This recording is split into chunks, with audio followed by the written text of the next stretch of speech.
कि बच्चों एग्जाम्पल 12 से स्टार्ट करना था हमने शो करना है कि delta n u x n x minus n is equal to this. So will start from the right hand side and make it equal to left hand side. तो right side हमने लिख लिया बेटा, फिर ये यहाँ पर हमने यू एक्स माइनस वन की जगह हमने लिख दिया ई की power minus one you x, क्योंकि ये आपका फॉर्मूला आपने करा था ना शिफ्ट ऑपरेटर वाला कि ई की power N Y R is equal to Y N plus R. So इसके अकॉर्डिंगली बेटा ये दोनों ऐड हो जाते हैं और वाई के सब्सक्रिप्ट में चले जाते हैं। तो बेटा आप देखिए एक्स और माइनस वन ऐड होकर यू एक्स माइनस वन बन जाएगा, एक्स और माइनस टू ऐड होकर यू एक्स माइनस टू बन जाएगा, ऐसे सो ऑन। तो आप इसकी जगह इसको लिख सकते हैं ई माइनस वन यू एक्स, इसको लिख सकते हैं E minus two you x, इसको लिख सकते हैं ई माइनस एन यू एक्स।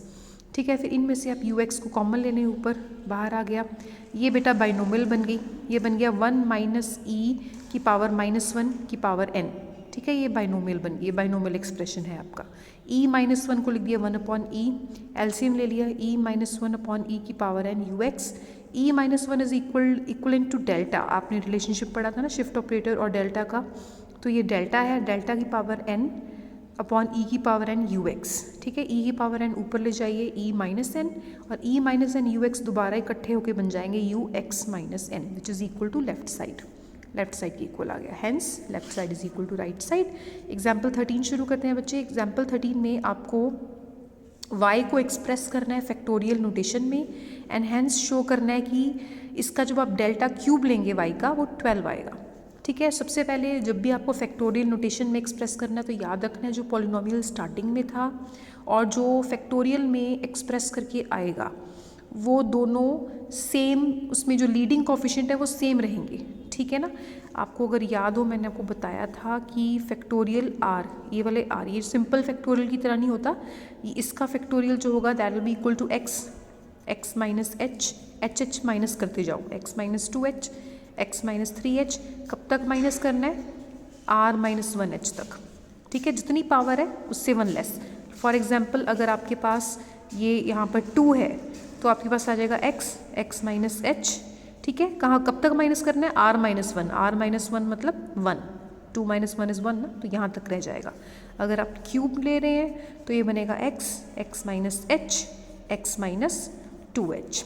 ठीक है बेटे, इसके बाद आपके पास इतना आ गया, ये आपको फैक्टोरियल समझ में आ गया क्या होता है। तो मैंने आपको बताया लीडिंग कोफिशिएंट सेम रहेगा, दैट इज़ 2 का 2 ही रहेगा।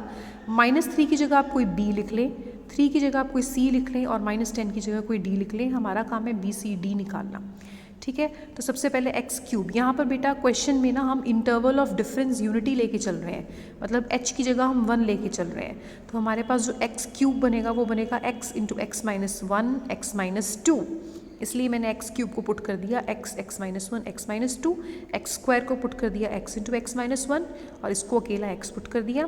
फिर बच्चे मैंने यहाँ y की वैल्यू पुट कर दी और दोनों साइड्स को आपने कोफिशिएंट्स को कंपेयर कर लेना है। जो लीडिंग कोफिशिएंट आएगा इसको खोल लेना ना, खोल के सिंप्लीफाई करके दोनों साइड्स के कोफिशिएंट्स को कंपेयर कर लेना। एक्स क्यूब का कोफिशिएंट तो दोनों साइड पर 2 ही बनेगा, एक्स स्क्वायर का कोफिशिएंट इस साइड -3 है, इस साइड कुछ ना कुछ होगा, उन दोनों को कंपेयर करना। फिर आप x के कोफिशिएंट को कंपेयर करना, लास्टली कांस्टेंट टर्म को कंपेयर करना। कांस्टेंट टर्म को कंपेयर करके d की वैल्यू आ जाएगी -10। ठीक है, फिर उसके बाद इन्होंने कहा हुआ है कि पुट कर दो, आप पुट करने की बजाय सिंपल कंपेयरिंग करेंगे तो भी हो जाएगा आपका। तो आपकी d की वैल्यू -10 आ जाएगी, c की वैल्यू 2 आ जाएगी और b की वैल्यू 3 आ जाएगी। जो तीनों वैल्यूज़ हैं आप यहाँ पर पुट कर देना, तो y आ जाएगा आपके पास 2x³ + 3x² + 2x - 10। ठीक है, अब आपने इसका डेल्टा क्यूब लेना है, तो डेल्टा क्यूब दोनों साइड्स पर लेने, 2 कांस्टेंट है बाहर रहेगा, delta cube of x³ + 3 delta cube of x² + 2 delta cube of x - delta cube of 10। ठीक है, अब ये रिजल्ट आप याद रख लो कि जब भी आप xn का डेल्टा n लेंगे, मतलब ये दोनों सेम होगा, तो answer will be n factorial. और जब इसकी पावर डेल्टा की पावर बढ़ जाएगी तो वो चीज़ बन जाएगी 0। इस केस में बेटा ये दोनों सेम है, इट मीन्स 3 फैक्टोरियल। इस केस में इसकी पावर ज़्यादा है, इट मीन्स ये 0 आ जाएगा, सिमिलरली ये भी 0 आ जाएगा। और कांस्टेंट का डेल्टा जो होता है ना वो हमेशा 0 होता है, डेल्टा लो, डेल्टा स्क्वायर लो, डेल्टा क्यूब लो, वो सारे केस में 0 होता है। तो ये आ जाएगा 2 × 3 फैक्टोरियल, 3 फैक्टोरियल होता है बेटा आपका 6, 2 × 6 = 12 इज़ योर आंसर। यही आपको प्रूव करना था बेटा। अब नेक्स्ट एग्जाम्पल करते हैं जिसमें आपने इस फंक्शन का obtain the function whose first difference is this. आपने फंक्शन निकालना है और फंक्शन का फर्स्ट डिफरेंस दिया हुआ है, ये फंक्शन का फर्स्ट डिफरेंस है, ठीक है, मतलब ये फंक्शन का डेल्टा एफ एक्स गिवन है। Let us right the delta F x in F. अब एफ एक्स निकालने के लिए आपने क्या करा, इसको फैक्टोरियल नोटेशन में लिख लिया, जैसे अभी मैंने पिछले एग्जाम्पल में करवाया ना, जो लीडिंग कॉफिशिएंट है वो सेम रखना है, इसको एक्स स्क्वायर लिख दो, 11 की जगह a लिख दो, 5 की जगह b लिख दो, एक्स स्क्वायर को खोलो, x इंटू एक्स माइनस 1 आ गया, इसकी जगह x आ गया, डेल्टा एफ एक्स की वैल्यू पुट कर दी, दोनों साइड्स पर कंपैरिजन कर लिया, a और b की वैल्यू निकाल ली, तो फैक्टोरियल नोटेशन में कन्वर्ट हो गया। अब क्या करें, आपको डेल्टा एफ एक्स की जगह एफ एक्स निकालना है, तो डेल्टा एफ एक्स की जगह एफ एक्स निकालने के लिए आप क्या करो, जो डेल्टा होता है ना वो एनालॉगस टू डिफरेंशिएशन होता है, मतलब वो डिफरेंशिएशन जैसा ही होता है, तो आप क्या करेंगे, उसको हटाने के लिए आप इंटीग्रेशन करेंगे, तो अब दोनों साइड की इंटीग्रेशन कर दो, यहाँ डेल्टा और इंटीग्रेशन कट जाएगा तो एफ एक्स रह जाएगा, यहाँ पर इसकी इंटीग्रेशन जब होगी वो आएगी एक्स क्यूब बाई 3, इसकी इंटीग्रेशन आएगी एक्स स्क्वायर बाई 2, इसका आएगा 5x plus constant of integration c add हो जाएगा, जो आप सिंप्लीफाई कर लेंगे बच्चे तो आपके पास आंसर आपका आ जाएगा। नेक्स्ट एग्जाम्पल 15 में आपने मिसिंग वैल्यूज़ निकालनी है, जैसे y की यहाँ पर मिसिंग है, यहाँ पर मिसिंग है, आपने मिसिंग वैल्यूज़ निकालनी है, ये दोनों वैल्यूज़ निकालनी है। So let the missing values corresponding to x is equal to 10 के कॉरस्पॉन्डिंग वाली वैल्यू एंड 20 के कॉरस्पॉन्डिंग वाली value, let it be y0, let it be y1 and let it be y2 and this is y3 and this is y4। सो मतलब आपको y2 and y4 निकाल के दिखानी है। तो पहले तो आप मेरा टेबल कंस्ट्रक्ट कर लें, जैसे आप normally forward difference table construct करते हो, ये सारी x की वैल्यूज़, ये सारी y की values, then delta y, delta square y, delta cube y, right. अब आपके पास कितनी वैल्यूज़ अवेलेबल हैं, 1 2 3 4 वैल्यूज़ अवेलेबल हैं। So since only 4 entries are given in the data, so y can be expressed as the polynomial of degree 3 in x। तो बेटा जितनी values available हों आप उससे 1 लेस डिग्री तक की पॉलिनोमियल कंस्ट्रक्ट कर सकते हैं उतने डाटा से। अब यहाँ पर 4 एंट्रीज़ गिवन है, तो 4 एंट्रीज़ की हेल्प से आप 3 डिग्री की पॉलिनोमियल को कंस्ट्रक्ट कर सकते हैं, ठीक है। अब क्योंकि 3 डिग्री की पॉलिनोमियल कंस्ट्रक्ट होगी तो डेल्टा क्यूब y के बाद वाले जो जितने भी ऑर्डर हायर ऑर्डर डिफरेंसेस होंगे लाइक डेल्टा 4 या डेल्टा 5 वो सारे ज़ीरो होंगे। इट मीन्स ये भी ज़ीरो होगा और ये भी ज़ीरो होगा, मतलब ये कॉलम ही ज़ीरो होगा। It means delta 4 y0 zero होगा और डेल्टा 4 y1 भी ज़ीरो होगा। तो दोनों को ज़ीरो पुट करके 2 इक्वेशंस आ जाएंगी आपके पास। 2 इक्वेशंस हैं, 2 अननोन्स हैं, दोनों को आप सॉल्व करके y2 और y4 की वैल्यू आप निकाल सकते हैं।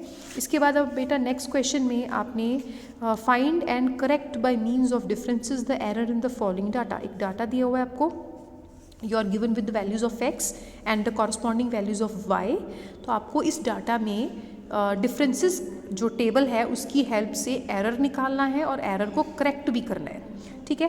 तो ये करने से पहले हम एक आर्टिकल करेंगे, पीछे जनरल में हम पढ़ेंगे कि हम एरर को कैसे लोकेट कर सकते हैं with the help of difference table. So बेटा मान लो कि आपके पास आपकी y5 वाली वैल्यू में कुछ ना कुछ एरर था, वो एरर है प्लस अपसाइलन का।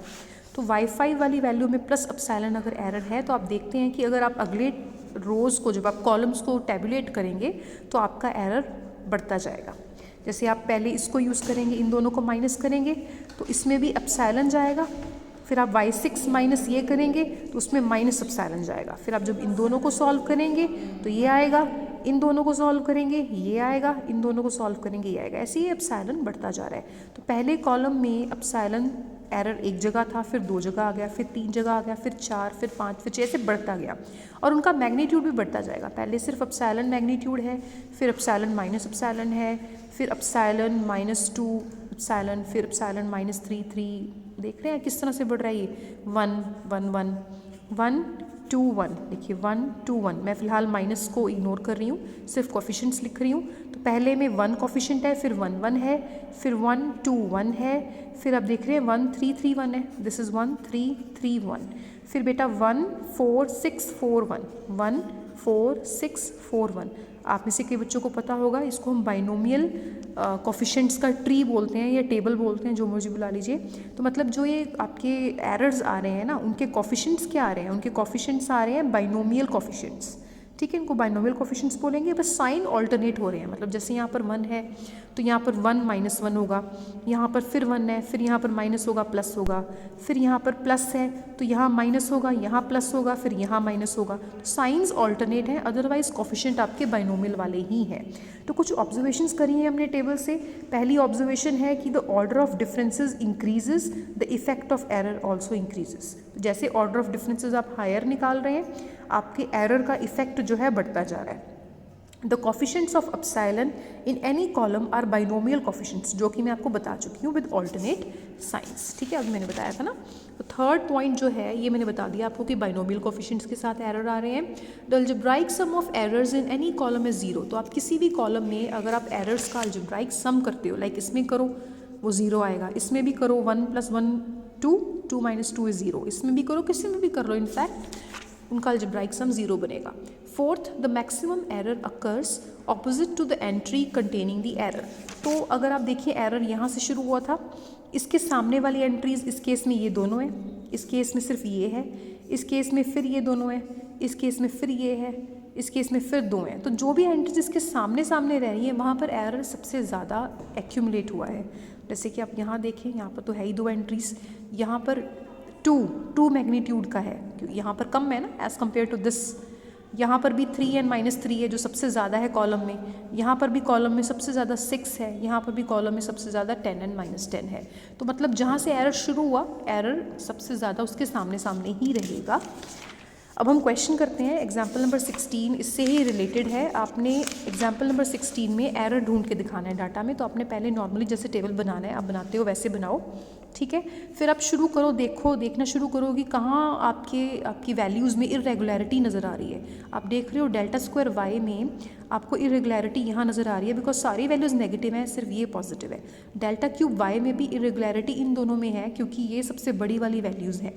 डेल्टा 4 वाई में भी इरेगुलरिटी सिर्फ यहीं पे है। तो आप देख रहे हैं कि क्योंकि इरेगुलरिटीज़ यहाँ पर सबसे ज़्यादा है, मतलब एरर यहीं कहीं एक्यूमुलेट हुआ है और इन सब के सामने ये वाली वैल्यू जा रही है, मतलब एरर यहीं पे शुरू हुआ होगा। सो हम क्या करेंगे, 3.63 आपकी x की वैल्यू है, y की वैल्यू में एरर होगा, तो हम इसको मान लेंगे y3 + epsilon. So y3 + epsilon is equal to 0.136462, ठीक है, where y3 is your true value. ठीक है बच्चे, इसके बाद आपने क्या करना है, आप देखिए अगर थर्ड ऑर्डर के आप डिफरेंसेस देखेंगे, उनका अलजेब्राइक सम लेंगे तो वो बाकियों के कंपैरेटिवली सबसे स्मॉल बन रहा है। मतलब इनका अलजेब्राइक अगर आप सम लें तो इसके अलजेब्राइक सम और इसके अलजेब्राइक सम से स्मॉल है। इट मीन्स आप क्या कह सकते हैं, सब कुछ लिखा हुआ है। So further the algebraic sum of the third differences is small as compare to the other differences. So the third differences में आपके एरर्स जाके एक्यूमुलेट हुए हैं। Now as we know the errors जो थर्ड कॉलम में होते हैं वो होते हैं एप्सिलॉन -3 एप्सिलॉन, ये आपको मैंने आर्टिकल में बताया था। So the maximum errors occur in the same horizontal line drawn in the table. So आप क्या कंपेयर करें, आप -3 एप्सिलॉन को उसके सामने वाली वैल्यू के साथ कंपेयर कर लें। सामने वाली वैल्यू मतलब अगर ये एप्सिलॉन है, if this is epsilon, this is -3 epsilon, this is 3 epsilon, this is again -epsilon. So compare it with this. बेटा अच्छा यहाँ पर ना डेल्टा y × 10 की पावर -6 है, ठीक है, क्योंकि क्वेश्चन में पॉइंट के बाद डिजिट्स आ रहे हैं ना, तो 10 की पावर -6 रहेगा, ठीक है, ये -6 है, ये ठीक कर लीजिए।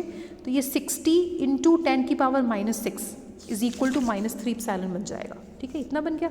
इसको सॉल्व करके एप्सिलॉन की वैल्यू जब आप निकालेंगे तो y3 की वैल्यू पुट कर देना, y3 की वैल्यू आपके पास आपकी ट्रू एंट्री आ जाएगी। So this was your first exercise. In the next video, I'll start the second exercise.